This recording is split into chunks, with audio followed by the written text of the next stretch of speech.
Hi friends, welcome back to our channel Sunita's ideas and vlogs. ఎలా ఉన్నారు అందరూ? నేను కూడా బాగున్నాను. లాస్ట్ వీడియోస్లో గోల్డ్ స్కీమ్ గురించి అయితే చెప్తూ ఉన్నాం కదా, 2 వీడియోస్లో. ఇంకా ఈ గోల్డ్ స్కీమ్ ఎలా జాయిన్ అవ్వాలి, ఏంటి, ఎంత బెనిఫిట్ ఉంటుంది, ఇవన్నీ కూడా ముందు వీడియోస్లో చెప్తూ వచ్చాను. ఇంకా ఈ వీడియోలో ఏంటి అంటే, మనం ఇలా గోల్డ్ స్కీమ్ కట్టడం వల్ల మనకి వాళ్ళు 100% వేస్టేజ్లో ఇస్తున్నారు కదా మనకి ఆఫర్ కింద. ఇలా ఇవ్వడం వల్ల వాళ్ళకి బెనిఫిట్ ఏమైనా ఉందా, లేదంటే మనం ఏమైనా మోసపోతున్నామా అని చెప్పేసి ఈ వీడియోలో చూద్దాము. ఫస్ట్ ఆఫ్ ఆల్ అయితే ఇంకా వీడియోకి లైక్ చేయండి, ఛానల్ సబ్స్క్రైబ్ చేయండి. ఇదిగోండి, ఇక్కడ నేను ఆల్రెడీ ముందు వీడియోలో చూపించాను కదా 100% తరుగులేదని చెప్పేసి. అంటే ఈ గోల్డ్ షోరూమ్ వాళ్ళకి ఇలా మనకి 100% తరుగంటే చాలా వాటికి బెనిఫిట్ అనేది మనకు ఉంటుంది. కానీ ఇలా మనకి ఇవ్వడం వల్ల వాళ్ళకి బెనిఫిట్ ఏంటి అనేది మీకు డౌట్ వచ్చే ఉంటుందా? మీకు ఎప్పుడైనా దీని గురించి డౌట్ వచ్చిందా? నాకైతే వచ్చింది. అంటే మనకి ఏదైనా దేని గురించి అయినా డౌట్ ఉంటేనే కదా దాని గురించి రీసెర్చ్ చేస్తాం, తెలుసుకోవడానికి ట్రై చేస్తాము.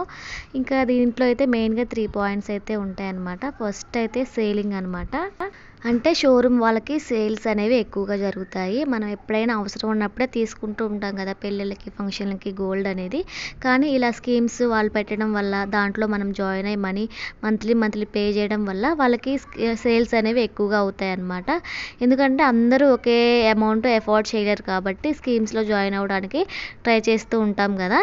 ఇంకా అలా మనం ట్రై చేస్తూ మనం ప్రతి మంత్లీ కడుతున్నప్పుడు వాళ్ళకి, అంటే వాళ్ళు మనకు ప్రోడక్ట్ ఇవ్వకుండానే సేల్ జరుగుతున్నట్లు కదా. అంటే ఇది 11 మంత్స్ స్కీమ్ కదా, మనం మంత్లీ ఇంత అమౌంట్ అని మనం ఫిక్స్ చేసుకొని కడుతూ ఉంటాము. లాస్ట్లో కదా మనం ప్రోడక్ట్ తీసుకునేది. ఈ మంత్లో మనకి, అంటే ఈ 1 ఇయర్ లోపల మనం మనీ అనేది మనం పే చేస్తూ ఉంటాము.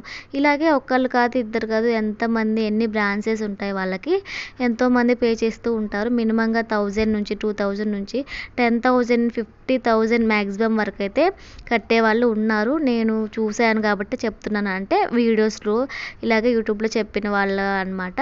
50,000 అంటే ఎక్కువ అమౌంట్ కూడా కట్టే వాళ్ళు, ఎఫోర్డ్ చేసేవాళ్ళు ఉండొచ్చు కదా. 25,000 30,000 ఇలాగనమాట. ఇలా మనకి ఒక్కొక్కళ్ళే ఇలా మంత్లీ పే చేస్తుంటే వాళ్ళకి, మనకి ఇయర్కి మంత్లీకి ఎంత అవుతుందో ఇంకా మనకే అర్థమవుతుంది కదా. ఇలాగా మనకి ఎక్స్ట్రాగా ఇలా మంత్లీ వాళ్ళు మనీ అయితే మనం కడుతూ ఉంటాం కదా. దానిని వాళ్ళు బ్రాంచెస్ ఎక్కువగా ఓపెన్ చేసుకోవడానికి, ఇంకా మెయింటెనెన్స్ ఇవన్నీ ఉంటాయి కదా, ఇంకా దానికైతే ఎక్కువగా ఉపయోగించుకుంటూ ఉంటారు. ఇంకొకటి ఏంటంటే మెయిన్గా ఇంకొక సెకండ్ పాయింట్ వచ్చేసి వేస్టేజ్ విఏ అనమాట. మనకి ఈ ఆర్నమెంట్స్లో మనకి మిషన్ మేడ్, మ్యాన్ మేడ్ అని చెప్పేసి 2 టైప్స్ ఉంటాయి కదా. అంటే ప్రతి ఒక్కటి కూడా మనుషులు అనేవి చేతులతో చేసినవే ఉండవు, కొన్ని మిషన్స్తో చేసినవే ఎక్కువగా ఉంటాయి అన్నమాట. మనుషులు చేసిన వాటికైతే మనకు కూలీలు, తరుగు ఇవన్నీ ఇస్తారు.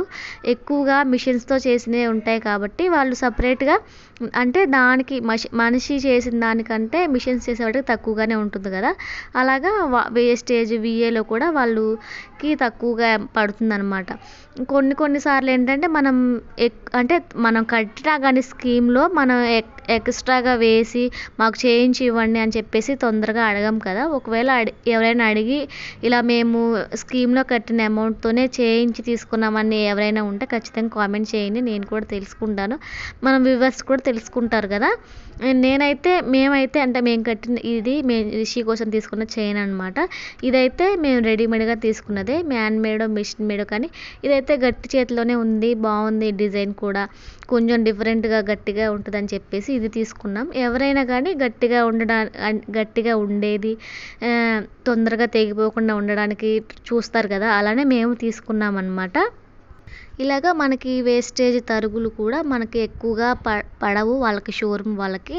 అలాగే ఏదైనా మనకి డిజైన్స్ కానీ, మనకు నచ్చిన మోడల్స్ కానీ ఇవి లేనప్పుడు మనం అడిగితే చేస్తారేమో, దాని గురించి అయితే నాకు తెలీదు. ఎందుకంటే మేము నార్మల్గానే తీసుకున్నాం కాబట్టి. ఎవరైనా తీసుకుంటే ఖచ్చితంగా కామెంట్ చేయండి. ఇంతకీ మీరు వీడియోకి లైక్ ఇచ్చారా లేదా? లైక్ చేయండి ఫ్రెండ్స్. లైక్ చేస్తే ఈ వీడియో ఇంకొంతమందికి రికమెండ్ అవుతుంది, నాకు కూడా కొంచెం ఎంకరేజింగ్గా వీడియోస్ చేయడానికి బాగుంటుందన్నమాట. ఇంకా నెక్స్ట్ పాయింట్ వచ్చేసి థర్డ్ పాయింట్, సేల్స్ అనేవి ఎక్కువగా జరుగుతాయి అన్నమాట. అంటే మనం ఏదైనా అవసరం ఉన్నప్పుడే తీసుకుంటాం. గోల్డ్ అనేది సెంటిమెంట్గాను, అలాగే మనకి ఎవ్రీ ఇయర్ సేవింగ్స్గా గాను మనం అనుకుంటూ ఉంటాం కదా. ఇలాగే అందరూ ఎఫర్ట్ చేయలేరు కాబట్టి ఇలా స్కీమ్స్లో జాయిన్ అవ్వడానికి బెస్ట్ ఆప్షన్గా స్కీమ్స్ అయితే ఉంటున్నాయి మనకి. ఇంకా మనకి అవసరం లేకపోయినా ప్రతి ఇయర్ గోల్డ్ కొనాలని చెప్పేసి ఒక టార్గెట్గా పెట్టుకుంటూ మనం స్కీమ్స్ అయితే జాయిన్ అవుతున్నాం. ఈ వీడియో నచ్చితే లైక్ చేయండి, షేర్ చేయండి, సబ్స్క్రైబ్ చేయడం మర్చిపోకండి.